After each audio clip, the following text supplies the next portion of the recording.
Li Şamê taxeke çiyayî heye ku navê wê rasterast rastiya jiyana niştecihê wê vedibêje. Ew taxa zorava ye, an ku bajarê ku bi zorê û keda giran hatiye avakirin. Salih Heyder korûniştvanekî di sala 1978 de ji ber rewşa aborîya xirab ji herêma Cizîrê koçî Şamê kir. Ew wekî yek ji damezrînerên serekî yên vê taxê tê naskirin. Salih ji bo me çîroka herî pêşîn a vî kevirî radixeber çavan. هشتê çarê de meha çara xaneyê sêyemîn me ava kiriya. Durava da xanî nebûn.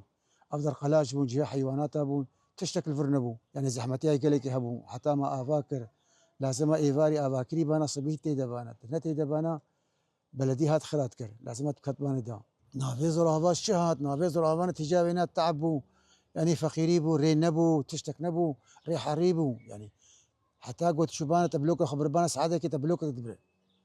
زرافه زحمتي ما ديجي نبيكنا زرافه Tevî ku polîtîkên rewxandinê yên şaredariyê berdewam dikirin. Lê Kurdên koçgundên bajarê cuda yên Rojavayê Kurdistanê berê xwe dabûn Şamê li Zoravayê bingeheke civakî dîtin. Rehîme Mihemed ku di sala 1989 de hatiye taxê dîne ziman ku tora piştgiriya civakî ya di navbera Kurdan de wisa kir ku ew qet hest bi xerîbiyê nekin.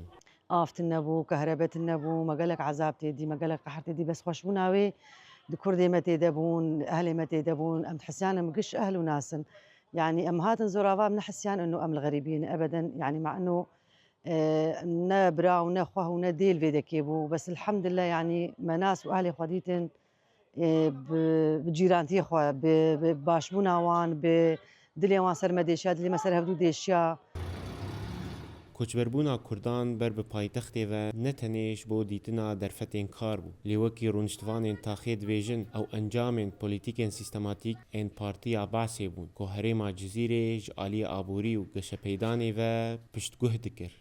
وشغل نبو باران نبو موسم نبو كار نبو المنطقة ده وقوانين يعني قوانين جار صار المنطقة ده وندهت معامل بابن تشتي ولا بابن وشغل نبو أما جبور هاتنا شامي وهاتنا شامي كار شامي هبو عاصمة وباجاري مظنه كار تيرا زحبو شامي ده كرديتي وعربيتي ولا ندخل بحكمه باجار مظنه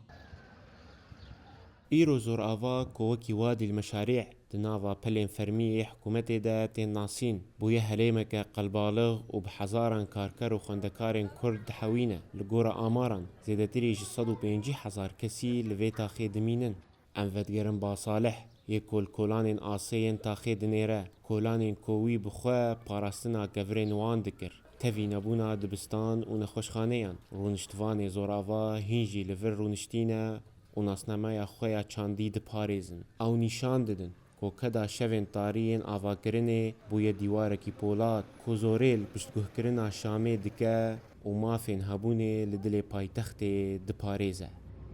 Emcet Kurdo, dengê Amerîka, taxa zorava li Şamê.